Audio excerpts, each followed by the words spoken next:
各位篝火营地的小伙伴们，大家好，我是多边形。上周四呢，我们受到了育碧上海的邀请，前往位于上海愚园路的 Hellas House 西华馆，参加了这款名为《发现之旅希腊》软件的媒体体验活动。简单来说呢，这是一款基于《刺客信条：奥德赛》的教育软件，通过游戏的方式呢，让玩家来穿越回古希腊，在历史名人的引导下，学习到古希腊的历史人文知识。那么现在我们就直接进入游戏，一边逛一边说吧。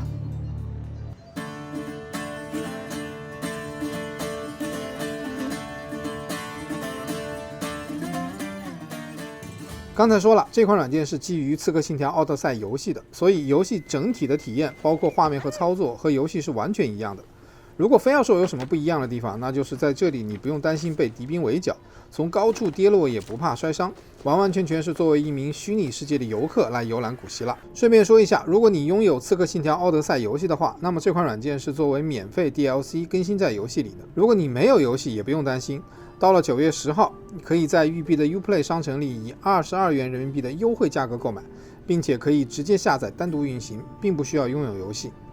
正如我们现在在画面中看到的一样，育碧用游戏引擎根据历史文件的记录，完全复刻了古希腊的地图和城市结构，在这些城市中也将当时的历史遗迹和文物细节以完美再现的方式呈现在了玩家面前。玩家通过预设的导览路线，可以浏览游戏中的主要景点，而在路线之外还有紫色的探索景点，在这些景点就像游戏中的次要任务那样，可以学习到古希腊的一些冷知识。这些小的知识点与主要导览线路相结合，会让玩家更加多角度、多维度的学习到相关知识，极大的丰富了这一次观光旅程中的收获。The Eraphoroi were young girls between the ages of 7 and 11 who were in charge of special rites. A list of 4 girls was drafted by the Assembly of Citizens, from which the High Magistrate, the Archon Basileus, chose 2 to serve as Eraphoroi for the year. 游戏中一共设置了5大类的游览类型，分别是城市、战争、政治哲学、艺术、宗教、神话和日常生活。城市就是我们刚才看到的景点游览，战争是通过历史名人的介绍了解到在历史上发生过的具有重大影响的战役，而后3类则是以更加细节的维度，让玩家对古希腊当时的人文文化有更多了解。这些内容都以全 3D 的方式重现在玩家面前，这比阅读枯燥的历史课本可要好玩多了。In Greece, many love stories were told about the gods. How romantic! Sometimes they were heartwarming and happy, but they often ended in tears, tragedy, and a whole brood of illegitimate children. I'm looking at you, Zeus! 浏览过程中，为了增强玩家的体验，还设置了很多小甜点来娱乐玩家。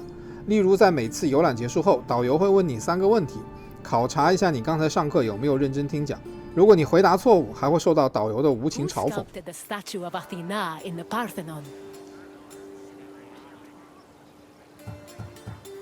No, I must confess, I made that name up. Clever, huh? 而游戏中除了靠步行的方式游览外，还可以选择骏马来作为代步工具。根据游戏完成度的不同，可选择的马匹种类也会更多。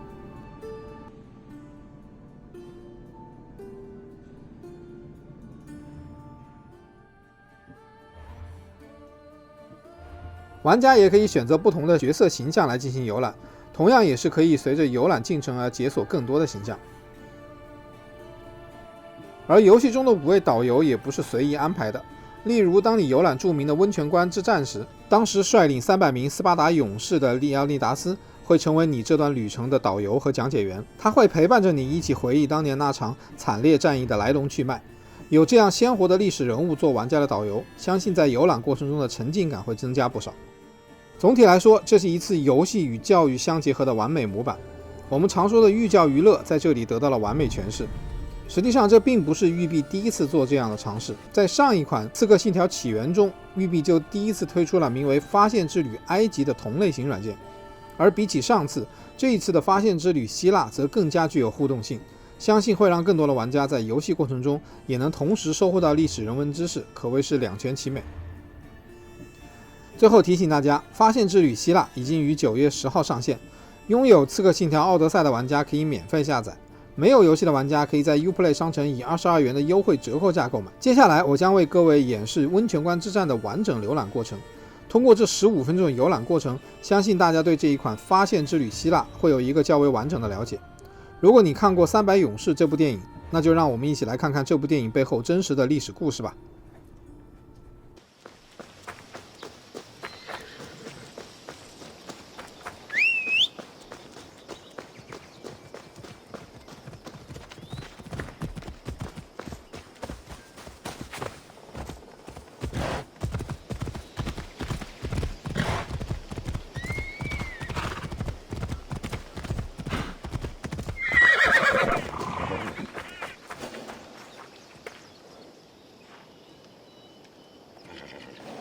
Welcome, visitor, to Thermopylae. My name is Leonidas. I am a king of Sparta. But do not think me some idle aristocrat softened by luxury. When Spartans go to war, I stand alongside them shield to shield. And my spear tastes the same blood as those of my men.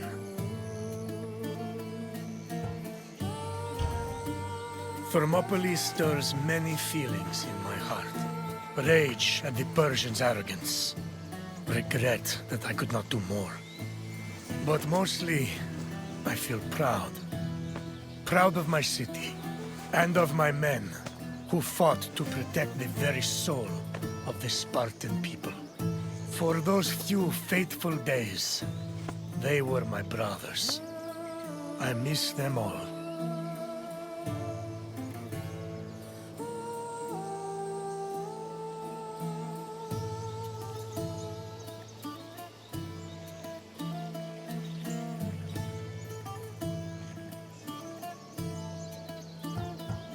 Thermopylae was where a courageous group of Spartans stood amongst other Greek soldiers and held off the forces of King Xerxes, the Persian. When you're done, find me and we'll speak more.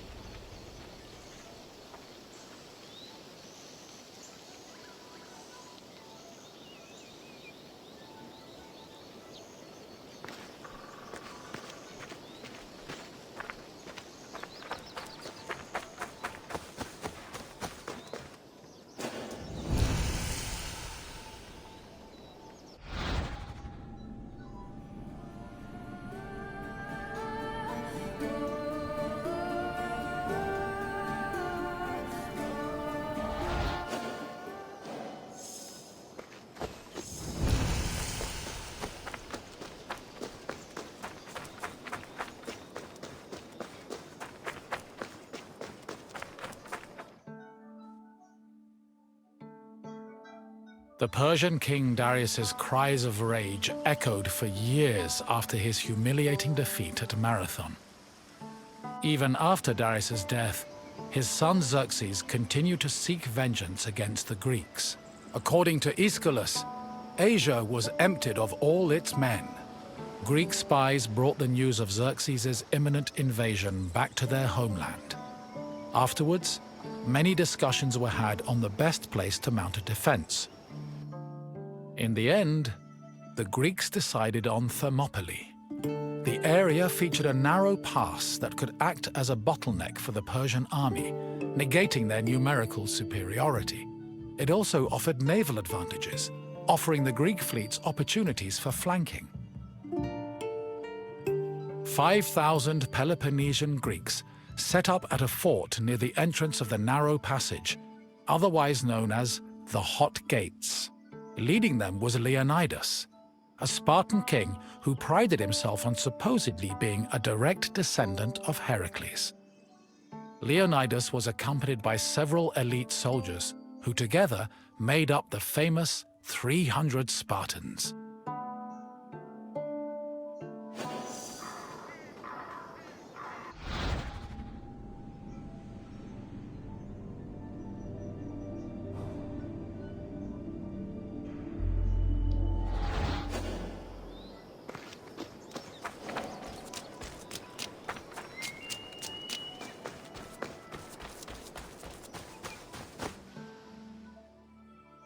The Persian army arrived in the summer of 480 BCE, preceded by a flood of rumors regarding their strength and numbers. It was claimed they consumed 6,000 tons of wheat every day, and that they dried every river and brook they passed to quench their near insatiable thirst.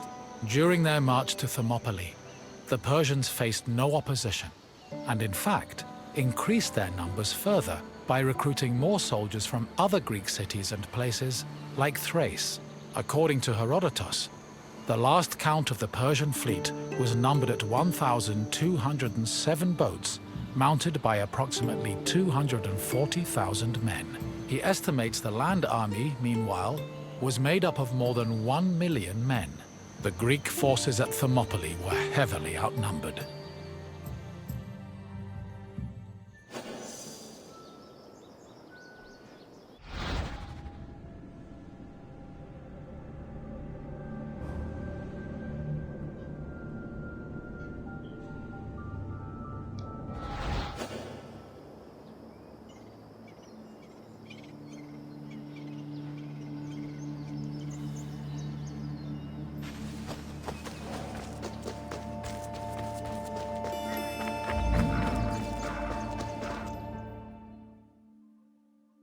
Xerxes believed that at the sight of his massive army, the Greeks at Thermopylae would flee in terror. Instead, they deliberated. The majority of the Peloponnesians wanted to engage the Persians on the Isthmus of Corinth. Leonidas, meanwhile, believed it was wiser to stay put in Thermopylae. While the Greek forces debated, a Persian horseman was sent to spy on the enemy. He returned to Xerxes with surprising news. Not only were the Greeks not fleeing, but the Spartans guarding the fort were exercising and combing their hair. A far cry from the fearful soldiers Xerxes expected. To increase the pressure on the Greeks, Xerxes waited 4 more days, then attacked on the 5th. The Persians faced heavy resistance and suffered many losses, and Herodotus says Xerxes leaped 3 times from his chair, seized with fear for his army. The following day proved to be just as difficult for the Persian forces, and the Greeks continued to stand their ground.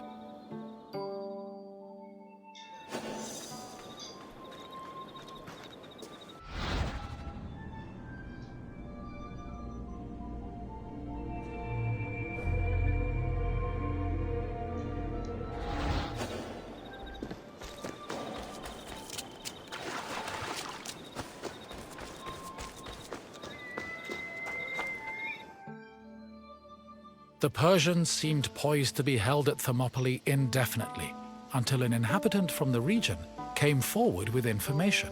He told the Persians of another route, which could take them around Thermopylae. A Persian contingent was sent to verify the information. While there were Greek soldiers stationed to guard the route, they were forced to flee from the Persians. Thus, on the 3rd day of the battle, the Greeks were surrounded by their enemy.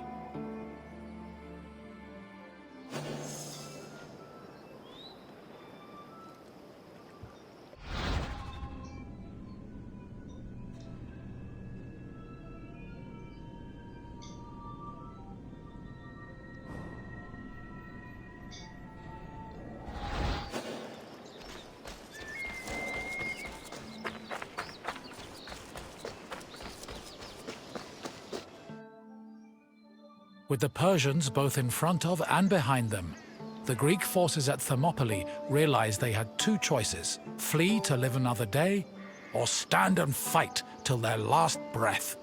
Most of the Greeks chose the former option, but some stayed, including Leonidas and his 300 Spartans. For the Spartans, dying a glorious death was one of the highest honors they could achieve. The few members of Leonidas's Spartans who did not participate in the last stand at Thermopylae felt that they had missed an opportunity for honor and either committed suicide or continued living under the mockery and disgust of their fellow citizens. The Spartans' last stand was not only for glory, though. Had they not held off the Persians, the Greeks' retreating forces would probably have been cut down by enemy horsemen.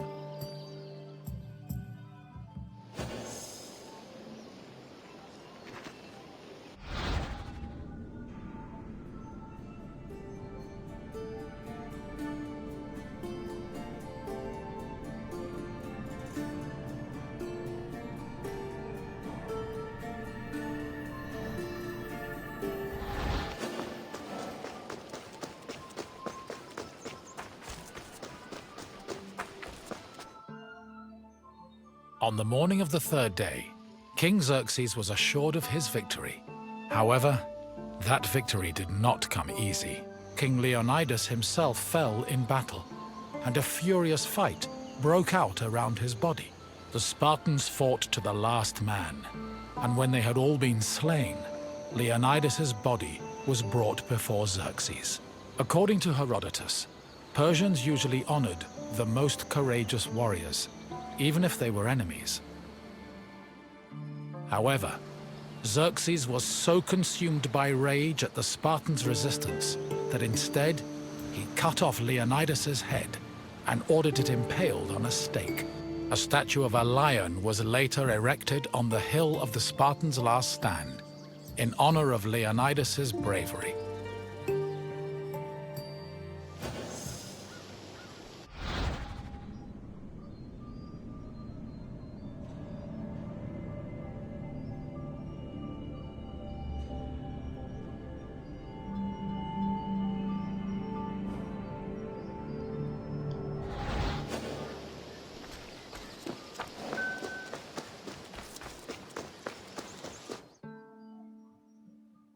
Though they were victorious, the Battle of Thermopylae shook the morale of the Persian army.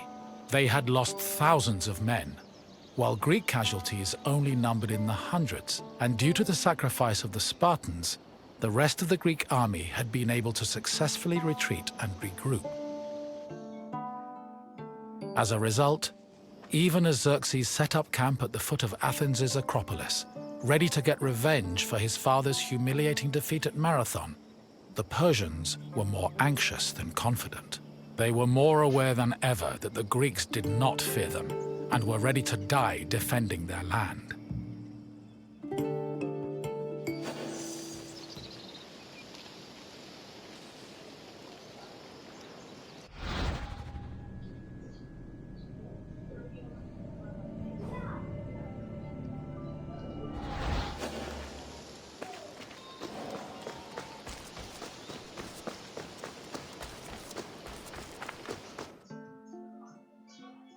In the end, the Battle of Thermopylae was still a loss for the Greeks. However, the battle gave the Greeks a boost in morale that carried them all the way to their decisive victory over the Persians in the Battle of Plataea in 479 BCE. With the war against the Persians finally won, the Greeks were able to honor the sacrifice of Leonidas and his Spartans with memorials and poems, forever solidifying the glory of Sparta's military prowess. The newfound respect for Sparta was noteworthy, because before the war, the city was seen as no more than a bully who forced itself into the affairs of others. Thermopylae changed opinions of Sparta for the better, and gave them a legitimate claim to be one of Greece's most powerful and influential cities.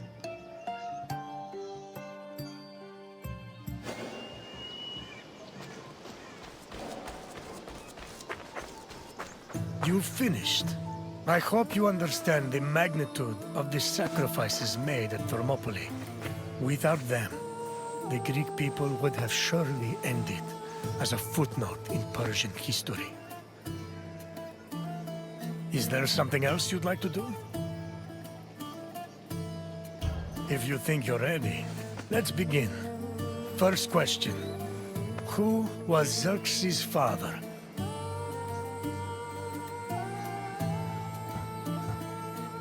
Artaxerxes was Xerxes' son. Keep trying. Yes. One of the main reasons Xerxes invaded Greece was to get revenge for Darius's defeat at the Battle of Marathon. Another question for you. Which battle is seen as the final victory against Xerxes' Persian forces? The Battle of Marathon took place long before Xerxes invaded. Try another answer. No, try again. Correct. The Battle of Plataea helped put an end to Xerxes' invasion. One last question. How many Spartans fought at the Battle of Thermopylae? Yes, 300 of us stood against Xerxes' forces. You've done well, visitor. I have no more questions for you.